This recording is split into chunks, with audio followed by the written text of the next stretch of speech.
dan nyalakan loncengnya. Thank you. Happy watching. Halo semuanya, welcome back to my channel. Kembali lagi di channel aku, Nisa Variansyah. Terima kasih telah mensubscribe YouTube channel aku. Dan buat kalian yang belum subscribe, silakan untuk subscribe terlebih dahulu. Dan jangan lupa untuk like dan juga komen apabila kalian belum paham tentang materi yang aku jelaskan pada konten kali ini. Nah, oke, terima kasih untuk yang sudah subscribe. Sekali lagi jangan lupa subscribe ya, karena subscribe nggak ada ruginya. Kalian justru bakal dapat informasi menarik tentang kesehatan lainnya. Seperti pada kali ini kita akan membahas tentang skabies. Jadi skabies atau biasanya kalau orang-orang sebut itu apa? Gudiken ya kalau nggak salah orang Jawa tuh ya.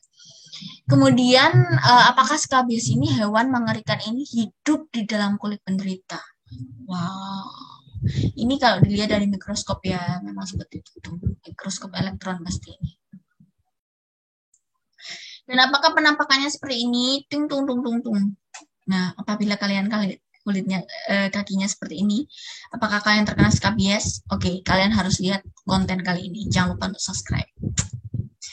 Oke, kita akan bahas.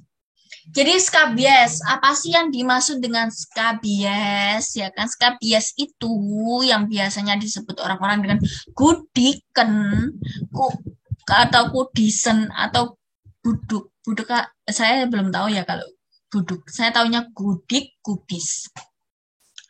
Gudik dan juga kudis. Oke. Sebenarnya apa sih ini? Adalah penyakit kulit yang disebabkan oleh kutu atau tungau kecil yang disebut dengan Sarcoptes KBI, ya kan? Penularannya mudah terjadi karena kontak erat satu orang dengan orang lain, terutama di keluarga, pondok pesantren, asrama, kos-kosan, dan juga sekolahan. Intinya ini yang banyak kontak bersama dengan orang, ya kan? Misalnya di suatu asrama kayak gitu-gitu, atau di keluarga sendiri, di rumah seperti itu. Pokoknya kontak dengan orang lain. Karena penularannya kalau misalnya COVID nih karena udara droplet, tapi kalau ini bukan karena dia kontak erat dengan orang lain. Oke, kita akan bahas lebih lanjut. Jadi apa sih tandanya kalau terkena skabies ataupun gudiken ataupun kudisen ya. Apa sih tandanya? Yang pertama gatal. Gatalnya terutama di malam hari. Jadi patut waspada. Kenapa gatalnya di malam hari? Ini ada penyebabnya. Kenapa gatalnya skabies itu di malam hari? Karena kalian udah lihat di cover tadi adanya hewan kecil yang menakutkan seperti itu. Itu dia itu kalau pada malam hari aktif ya bun, aktif banget. Jadi aktifnya gimana? Dia aktif untuk mencari jalan ke kulit-kulit yang lain, menembus kulit-kulit yang lain, dan juga bertelur. Nah, itu yang bikin gatal, ya kan? Jadi memang gatalnya terutama pada malam hari, seperti itu. Kemudian bintik-bintik merah, berair, mudah menyebar. Biasanya bintik-bintik merah itu memang di area yang terbuka, ya kan? Kenapa? Karena ya penularannya seperti itu, biasanya di kaki, seperti gambar tadi. Kemudian lokasi tersering di sela jari, lipatan kulit, paha, bokong, selangkangan. Ini bisa yang lembab-lembab, ya kan? Kemudian kadang bernanah karena infeksi bakteri akibat garukan. Jadi kalau sudah mulai bernanah itu berarti karena infeksi bakteri alias infeksi sekunder. Tapi yang menyebab utamanya adalah skabies atau kuman atau hewan tadi yang fotonya mengerikan itu, yang hobi bertelur di malam hari, itu yang menyebabkan utamanya. Tapi karena kita sering garuk-garuk, jadi akibatnya adalah infeksi bakteri, infeksi sekunder. Jadi dua, kita harus obati yang mana nih? Ya dua-duanya. Karena yang pertama adalah penyebabnya kuman skabies, ya kan? Yang kedua adalah infeksi sekundernya bakteri, gitu.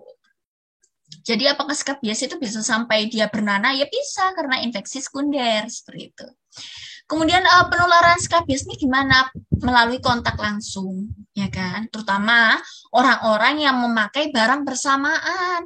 Makanya itu kalau misalnya kalian di asrama, kalau misalnya kalian di suatu apa ya, sekolah ataupun di suatu keluarga sendirilah, itu jangan pakai yang bersamaan dengan orang lain seperti itu. Karena kontaknya memang kontak langsung, ya kan? Kemudian melalui pakaian, alas, tempat tidur, kemudian alas mandi, kemudian tempat duduk, dan lain-lain. Misalnya nih, kalian ganti-ganti handuk. Aduh, jangan deh. Itu bisa penyakit kulit, bisa pityriasis versicolor, bisa semuanya kalau kalian ganti-ganti seperti itu. Jadi lebih baik kalian gunakan barang-barang kalian pribadi, nggak usah saling pinjam meminjam. Kalau dalam hal barang pribadi memang dianjurkan untuk ya pribadi, bukan pelit ya, tapi untuk menjaga higienitas pribadi seperti itu. Oke, seperti inilah kumannya ya kan. Penyebabnya apa? Sekali lagi penyebabnya adalah kutu. Kutu yang namanya Sarcoptes scabiei. Ya, penyakitnya skabies namanya. Ini adalah kutu kecil ukurannya 0,3 sampai 0,4 ya kan milimeter, berwarna transparan. Jangan sampai kalian misalnya tapi nggak mungkin sih kalian nemu kutunya terus kalian ukur, nggak usah, nggak penting ya kan. Kemudian tungau betina. Nah, ini biasanya yang bertelur yang betina ya kan.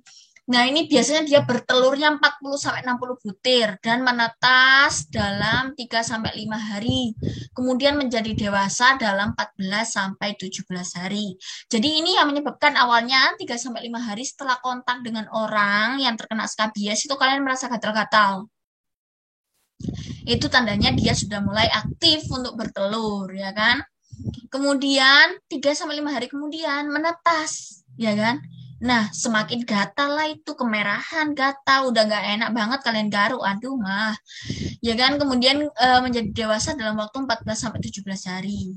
Dewasa dia bertelur lagi. Wah, ini nggak selesai-selesai. Makanya itu skabies itu gampang banget cepat tumbuhnya dan sangat menular.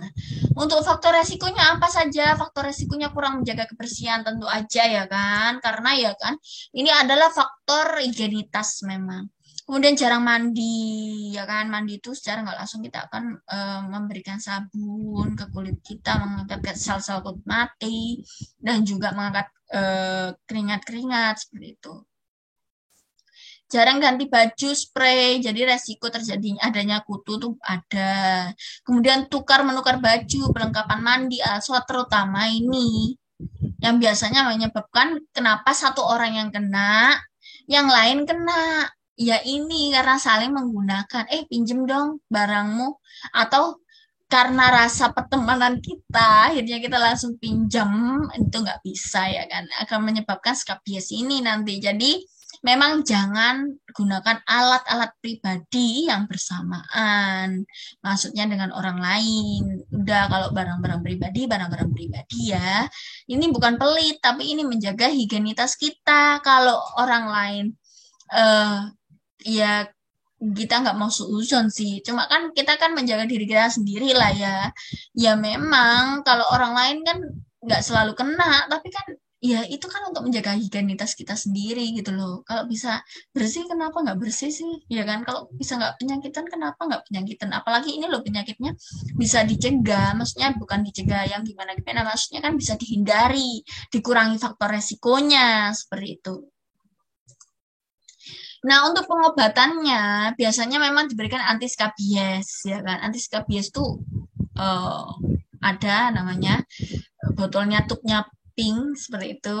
Pasti ada yang tahu ya kan? Ini memang agak mahal dan bukan agak mahal ya, emang mahal sih. Itu biasanya setup itu 50 ribuan. Kemudian kalau misalnya saya sebutkan di sini nanti dipikirnya saya promosi ya kan? Kalau mau endorse silakan hubungi. Oke. Kemudian salep yang didiamkan. Nah, cara penggunaannya, salepnya itu tadi dioleskan, kemudian didiamkan selama 10 jam. Ya kan? Kemudian lama pengobatannya sekitar 1 sampai 2 minggu. Kemudian bisa kita minum obat pereda gatal karena gatalnya antihistamin. Antihistamin ada 2 tipe yang ngantuk dan juga yang tidak membuat ngantuk. Kalau yang tidak membuat ngantuk itu cetirizine misalnya seperti itu. Kalau yang membuat ngantuk biasanya CTM seperti itu.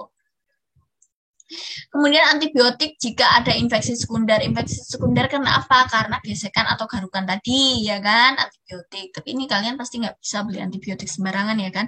Harus ke dokter, ya kan?